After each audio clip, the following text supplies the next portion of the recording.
Kani waa Yu Yong Chol waxaanu noqday mid ka mid ah dilaagii ugu halista badnaa koonfurta Kuuriya intii u dhaxaysay 2003 ilaa 2004.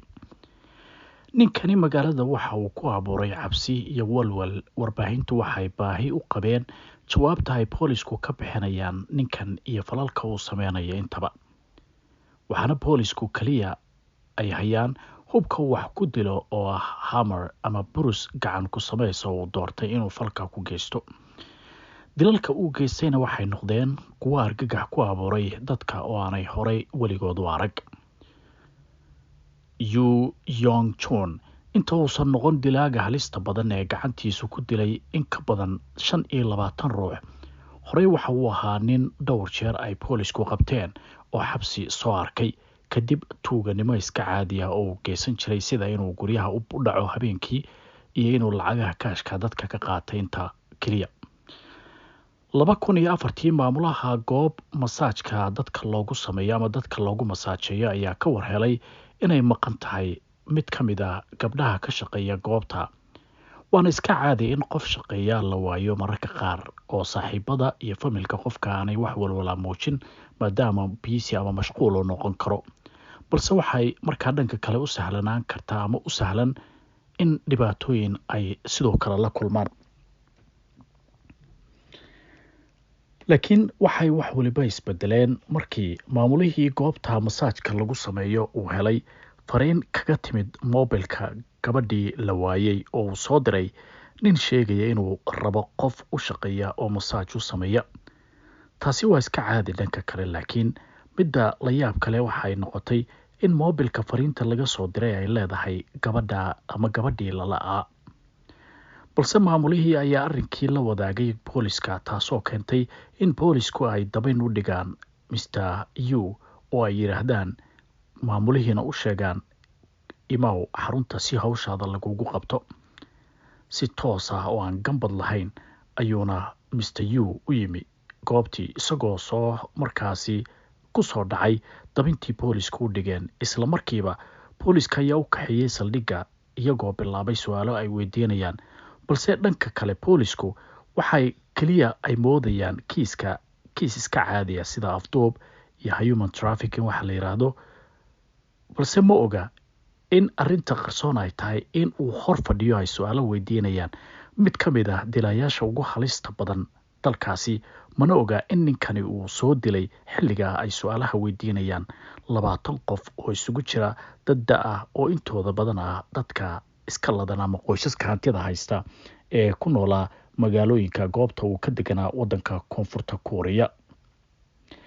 Balse arrintan ma aha mid hadda bilaabatay. Mr. Yu ilaa yaraantiisii ayuu ku jiray fikirka dilka dadka iyo nacaybka. Haddii aanu dib ugu laabanno taariikhda ninkan isaga, Yu Yong Chol waxa uu ka dhashay qoys sabool ah sanadkii 1970 halka lagu magacaabo Gochang. Nolol adag ayuuna la soo kulmay yaraantiisii. Carruurta iskuulka ay wada dhigan jireen ayaa mar waliba ku maadeysan jiray oo ku caayin jiray qoyskiisa sabool inay yihiin oo aanay waxba haysan haba yaraatee. Taasi waa midda ku kaliftay dilka dadka inta badan ee uu dilay inay ahaayeen dad dhaqaale haysta oo hantiirayaal ah, qoysaskooduna ay ladan yihiin kadib nacaybka uu ka soo qaaday iskuulkiisa. Waxa uu u sii dheerayd in isaga iyo walaalkii ka yar ay waalidiintooda tuureen oo ay markaa uga tageen ayeeyadood, dibna uguma soo laaban mar dambe. Arrintani waxay ku jireen ilaa uu aabbahood ka haystay markii dambe oo uu geeyey guri uu ku qabay naag kale ama xaas kale. Balse ma ahayn guri ay farxadi ka heleen eedadaasi. Waxay ahayd mid aad u warxan daran oo markaa dhibaatooyin u geysan jirtay carruurta odaygeeda uu markaa xaaska kale ka dhalay. Aabbahood ayaa geeriyooday sanadkii 1985 car accident ama shil gaari ayuu ku dhintay. Waana taa midda markaasi bedeshay nolosha Mr. Yu. Waxaanu markaasi uu bilaabay inuu si wanaagsan u shaqeeyo si ay markaa uga baxaan nolosha adag. Dhowr goobood oo shaqo ayuu markaa shaqo ka dalbaday, balse way ku markaasi ku soo celiyeen iyagoo markaa u sheegay inaanay markaa u hayn boos. ilaa 1988 ugu dambeyntii uu codsaday iskuul kuwa farsamada taasoo shahaadooyinkii uu watay darteed u saamaxday in la aqbalo balse intaa kuma koobnayn intii uu shaqaynayay waxa uu sidoo kale hoos ka watay bilowga shaqada dilalka oo uu qorshaha ugu jiray isagoo 18 jira ayuu boolisku qabtay markii ugu horeysay kadib markii uu xaafadaha dariska ee dadka ladan ee dhaqaalaha haysta uu u dhacay si uu wax uga soo xado taasoo markii dambe boolisku ay qabteen oo sidaa lagu xiray waxaana loo kaxeeyay xabsiga Juvenile ee deegaanka ku yaalay halkaasoo bilooyin kadib la sii daayay balse arrintiisu halkaa kuma kekaan ee waa uu sii watay xadidda sida alaabaha qaaliga ah iyo lacagaha kaashka mar kale ayuu boolisku qabtay Mr. Yu sanadkii 1991 kadib markii uu isku dayay inuu xado lacag uu lahaa milkiilaha guriga Yu uu deganaa markaana waxa uu soo qaatay 10 bilood oo xabsi ah mar kale la xiray xilliga waxa uu ahaa ama markaasi uu lahaa xiriir gabar lahaa oo xitaa markaa ay ku heshiiyeen inay noqoto xaaskiisa oo uu guursaday waxaana u dhashay wiil halkii uu familkiisa iyo nolosha cusub uu waqti siin lahaa ayuu mar Mr. Yu dib ugu laabtay hawshiisii xatooyada markan isagoo gaari xadaya ayaa haddana la qabtay oo 8 bilood ayuu markaa haddana soo liqay oo xabsi soo maray waa la sii daayay kadib markii uu haleelay xanuun dhanka maskaxda taasoo xitaa uu ka dhigan rabo qiil marka uu hawshiisa dib u bilaabo oo ah in markaa hadhow la yiraahdo waa nin maskaxda ka xanuunsan oo aan fiyoobeen kiisaska ugu badan Mr. Yu waxa markaa ay yihiin markaasi dhanka booliska iyo maxkamaduhu ay ka hayaan falal xatooya u badan balse cidna ma uusan dilin ilaa markaa taasoo laakiin wado markaa u noqotay ama u ahayd wadadii uu ku noqon lahaa dilaaga loogu cabsida badan yahay xilligaasi ee Kuuriyada Koonfureed markan waxaa la helay in uu ka ganacsanayay iibinta muuqaalada anshaxumada taasoo keentay in 2 sano uu haddana xabsiga dib ugu laabto markaa xaaskiisii oo markii hore aan ka warqabin hawshiisa waxay go'aansatay inay markaa ama ay soo gabagabayso xiriirka kala dhaxeeya Mr. Yu oo ay markaa usii dheertahay in haddana lagu helay dembiga in uu kufsaday gabar 15 jira taasina waxay sii kordhisay muddada xabsiga uu ku jiray oo ka dhigtay 3 sanadood iyo bar xaaskiisa inta uu xabsiga ku jiray waxay maxkamadda geysay kiisas ay ku eedeysay isaga oo ah inuu xadgudub badan u geysan jiray oo uu daroogada aad u isticmaali jiray garaaci jiray dhibaatooyin badan marka ay kala kulmi jirtay sidaa darteedna aanay u baahnayn in ninka noloshiisa ay dib ugu laabato maadaama haddaba uu xabsi ku jiro sanadkii 2003 ayuu mar kale xorriyadiisii dib u helay Mr. Yu taasoo keentay inuu noqdo dilaagii ugu halista badnaa inta uu xabsiga ku jiray ayuu waxa uu Yu gudaha xabsiga ay isku barteen dilaag kale oo lagu magacaabo John Du Yong kaasi oo horey isna u soo diray 9 qof intii u dhaxaysay sanadkii 1999 ilaa 2000 saaxiibka cusub ee Mr. Yu ay xabsiga isku soo barteen ayaa inta badan 9 ruux ee uu dilay waxay markaa ahaayeen dadka hantida leh hagaag waa halka ay isku fikirka ka noqdeen saaxiibkiisa Mr. Yu nacaybka dadka ladan waxaana Mr. Yu halka uu ka arkay wadada uu ku xalin karo dhibkiisa sidoo kalena uu ku sii kordhayo nacaybka dumarka uu qaaday kadib kala tagii xaaskiisii oo maskaxdiisa mugdi ku reebtay iyo qorshooyin halisa markii la sii daayay waxa uu dib markaa ugu laabtay guriga hooyadii isaga iyadoo loo ogolaaday markaa kadib inuu wiilkiisa soo booqan karo taasina waxay u sahashay qorshaha ka aarsiga xaaskiisa dilkeeda iyo waliba wiilkiisa yar waxaana markaasi u fududeyn karaa arrinka booqashada loo ogolaaday laakiin labaduba way ka badbaadeen nasiib wanaag balse wax gocashaa ama shalaay kama qabo arrinka Mr. Yu ee ah in markaa xaaskiisa iyo wiilkiisa yar ay labaduba ka badbaadeen waxaana uu sii qorshaystay dilkiisa xiga ama qorshihiisa xiga ee uu markaas sameynayo. dilayaasha halista adduunyada ka hor inta aanay falka geysan ama ay howsha dilalka bilaabin waxay sameeyaan practico oo ay ku sameeyaan xayawaanada ay dilaan marka hore si ay markaasi dilalkooda rasmiga u bilaabaan. balse Mr. Yu wuu garanayay sida uu howshan u wajahayo, waxaanuu samaystay hubkiisa gaarka ee hammer ama buruska gacmeedka, waxaana usii dheer mindi iyo galoofka gacanta la gashto si uu hawshiisa cusub u bilaabo. wuxuu nolosha dhaafsiiyey oo uu dilay ay maskiin ah oo wado fadhiyey oo markaasi dilkiisa ku bilaabay, oo ah eeyaha nooca aan la xanaaneyn ee bannaanka iska jooga, isagoo ku garaacay buruska ilaa uu ka dhinto. markaa wixii ka dambeeyey wuxuu bilaabay inuu ugaarsado kuwa aadka uu necab yahay oo ay ku jiraan dadka dhaqaalaha haysta ama u badan yihiinba.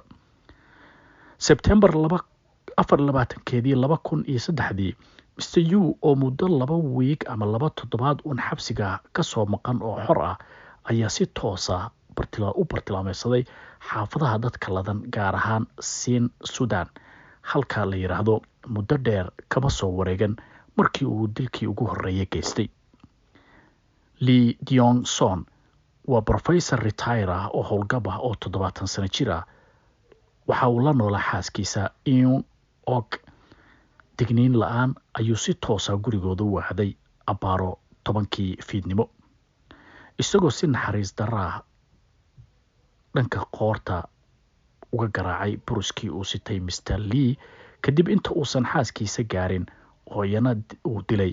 markaa kadibna u soo laabtay Mr. Lee oo uu dhammaystiray, isagoo markii dambena nadiifiyey halka uu dilka ka geystay si aan caddeyn loogu helin, wuuna ka tegay goobta. balse dib ayuu u soo laabtay kadib markii uu mindidii uga tegay guriga uu ku dilay dadka uu guriga uga tegay, isagoo arrintana u ekeysiiyey tuuga dhac u geysatay qoyska kadibna dilay. qolyaha dambe baarayaashana wuu qaldo, balse booliskii ayaa helay raadadka cagihiisa ama kabaha uu xirnaa guriga dhexdiisana uu ku dhex socday, taasoo markaa ay sawiro ka qaateen si ay baaritaan ugu sameeyaan. toddobaad ama wiig kama soo wareegin haddana Oktoobar 9keedii 2003 Mr. Yu sidii si lamid ah ayuu haddana ku dilay haweeney 85 jir ahayd oo arxan darro u dilay kadib markii ninka guriga iska leh xaaskiisa ay aragtay, balse wuu eryaday ilaa ay gidaar madaxa ku dhufsato iyadoo qaylinaysa kuna dhahaysa odaygaygii iyo wiilkaygii ayaa guriga jooga, balse wuu dilay. kadibna wiilkeedii ayuu ku daray, isna oo ahaa mid ka mid dadka baahiyaha gaarka qaba ama curyaana, taasoo ka dhigtay 3 ruux oo uu isla hal guri ku dilay. 4 ayay noqon lahaayeen, laakiin nasiib wanaag odaygii ma joogin guriga. boolisku haddana yimi goobta ma aysan helin caddeymo saxa, marka laga reebo in haddana ay heleen halkii uu cagta dhigay ama saanta kabihii ugu xirnaa, taasoo qolyaha baarayaasha usii ifisay in dilka uu geysanayo 1 ruux, dilalkii hore u dhacay iyo dilka 3 ruux, iyagoo si tixraacaya database-ka kombiyuutarka. balse Mr. Yu hawshiisa weli bilow keliya ayay tahay ee laysma gaarin. Yu Yong waa Yo Chung Hee waa haweeney 69 sano jir ah. markii uu guriga ugu galay waxay markaasi ku carartay suuliga, halkaas oo ah halkii uu iyadana sida arxan darada ugu dilay. waa dilkii 2, dilkii 3, dilkii 6 aan dhihi karo.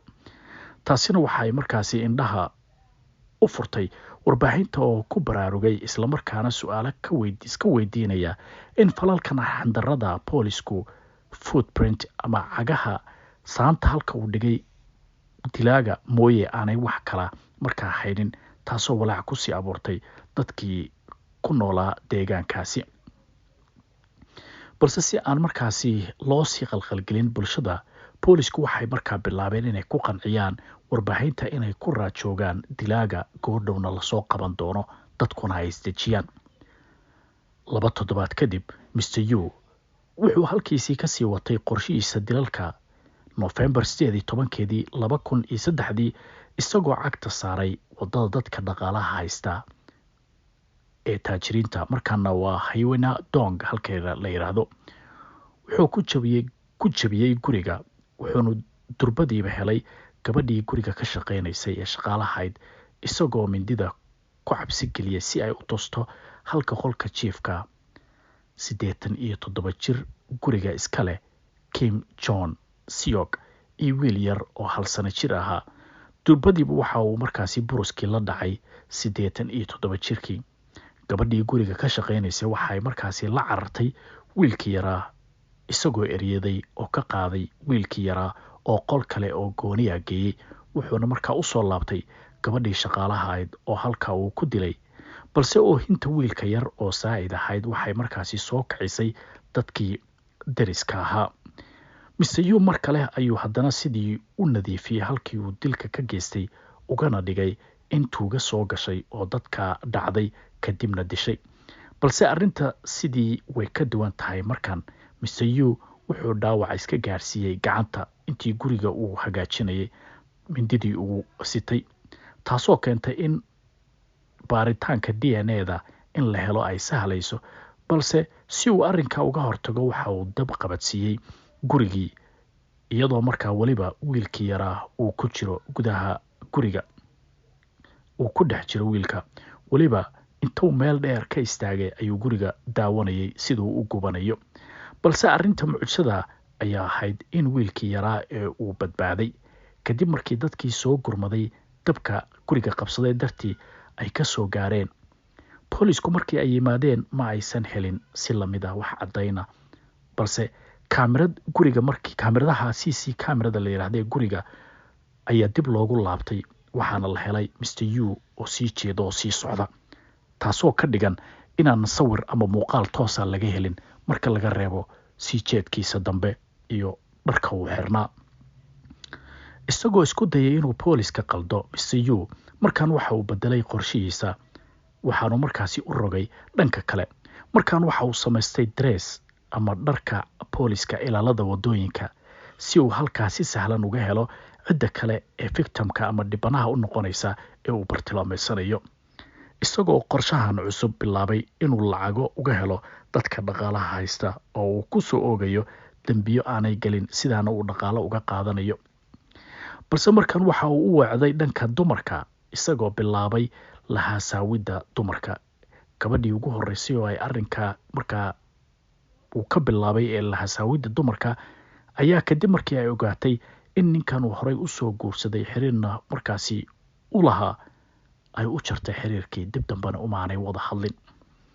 Balse taasi waxay markaa kusii kordhisay Mr. Yu Yong Chun nacaybka uu u qabo haweenka. March 6 2004 kadib muddo yar oo uu hakad geliyay hawshiisa dilalka ayuu mar kale waxa uu markaasi helay dhibanihii uu dilka u geysan lahaa. Waxaana markaasi ay ahayd haweeney uu ku eedeeyay in ay gaariga ay saarneed oo si qaldan wadada u isticmaalayay, taasina ay sharciga ku jabisay. Kadib markiina uu isla gaarigeedii intuu la raacay uu ku amray inay dhaqaajiso. Markii uu hubsaday inay meel cidlaha joogaanna waxa uu bilaabay inuu isla gaarigeeda dhexdeeda ku dilo haweeneydaasi. Si uu markaa u ilaaliyo in laga helo haddana cadaymo, waxa uu markaa ku fikiray inuu gabi ahaanba dab qabadsiiyo gaarigii iyo haweeneydii uu ku dhex dilay gaariga ee markaa ku dhex jirtay. Booliskii waxay arrintaa kusii kordhisay walaaca ah in dilaagan aan la ogeyn ee dadka sidaan u baabi'inaya aanu ahayn mid markaa ka dheer dadka deegaanka. Taasina waxay keentay in booliska baaritaankoodii ay sii laba jibaaraan. Mar kale Mr. Lee ayaa waxaad moodaa in isagoo aanan ka daalin dilalka uu dadka u geysanayo, waxa uu dib ugu soo laabanayaa goobtii masaajka dadka looga marinayay dumarka faraha badan ay ka shaqeynayeen. Waxaanu bilaabay inuu soo garaaco telefoonada receptionka ama goobta xafiiska shaqada, taasoo uu ka codsanayo in loo soo diro ama uu imanayo qof u shaqeysaan uu u baahan yahay. Waxaa samida meesha ku jirta ay tahay in Mr. Yu ay ka hoos baxday in lambarka mobilka uu haysto uusan isagu lahayn oo ay leedahay mid ka mid a haweenkii ka shaqaynayay goobta masaajka lagu mariyo oo markaa iyadu horey loo la-aa taasoo looga shakisanaa in la dilay iyo in la afduubtay intaba. waxay taasi noqotay mid fikir ku abuurta islamarkaana ay isweydiiyaan shaqaalihii iyo maamulkii goobta masaajka lagu mariyo gabadhii la la-aa lambarkeeda haddana ninkaa soo garaacaya ee codsanaya in qof kale loo soo diro. waxaana markaasi dhacday in loo soo diray ama loo diray gabar. markii ay gabadhii u tagtay ayuu arkay gabadhu inay tahay gabar aada u dheer, isaguna inta badan dadka uu markaasi bartilmaameysanaya ay ahaayeen dad isagu dhir la-aan la-eg ama ka gaaban. haddana way u sahli weysay inuu si deg dega gabadha falka uu la damacsan yahay uu ku sameeyo, maadaama uu dareemay inay tahay qof isaga ka dheer oo uu ka baqdin qabay in fursad walba ay ku heli karto oo ay kula dagaalami karto. waxa uu soo wacay mar kale xaruntii isagoo ku yiri in gabadha laga bedelo oo loo soo diro gabar kale oo markaa iyadaan ahayn. tiina waxay keentay shakigii inuu sii ballaarto.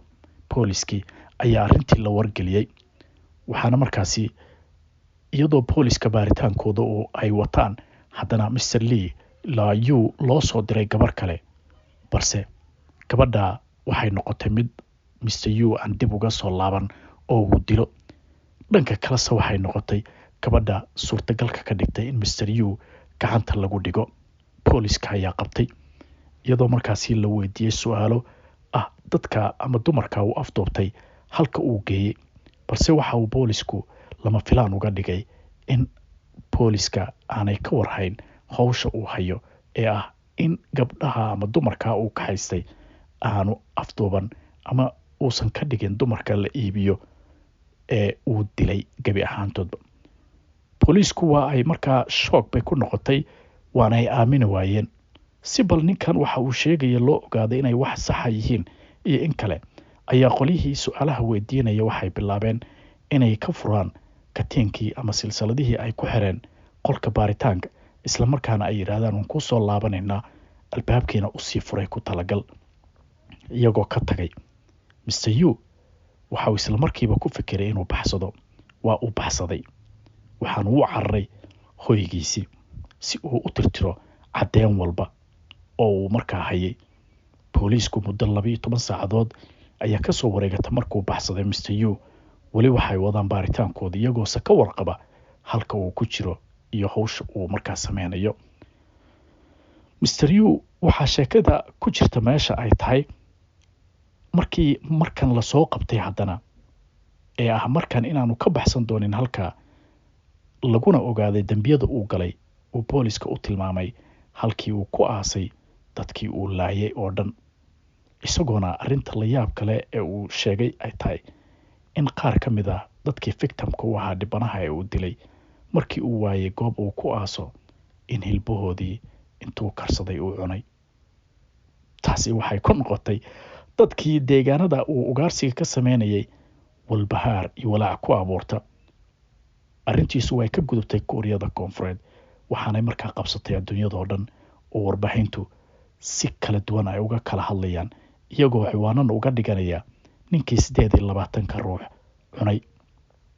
Mr. Yu maxkamadii ayaa la saaray, waxaana lagu xukumay xukun dilka ama dhibaatada uu geystay lamida. waxa uu isku dayay inuu handado qareenkii maxkamadda, dhowr jeer buu isku dayay inuu isdilo, balse arrintiisi waxay kusoo gabagabooday in isagana wixii uu dadka dhibanaha marsiiyey mid lamida la marsiyo. hagaag warbixintii Mr. Yu Yong Chun, dilaagii qarsoonaa ama dilaagii halista ahaa ee dalka Kuuriyada Koonfureed, islamarkaana ahaa tuugii caadiga ahaa isu bedelay dilaaga weyn. halka ayaanu kusoo koobaynaa. haddii aad ka heshay warbixinta, fikradaada waad noo reebi kartaa dhanka commentiga si aanu usoo badino warbixinada noocan oo kala. mahadsanidin.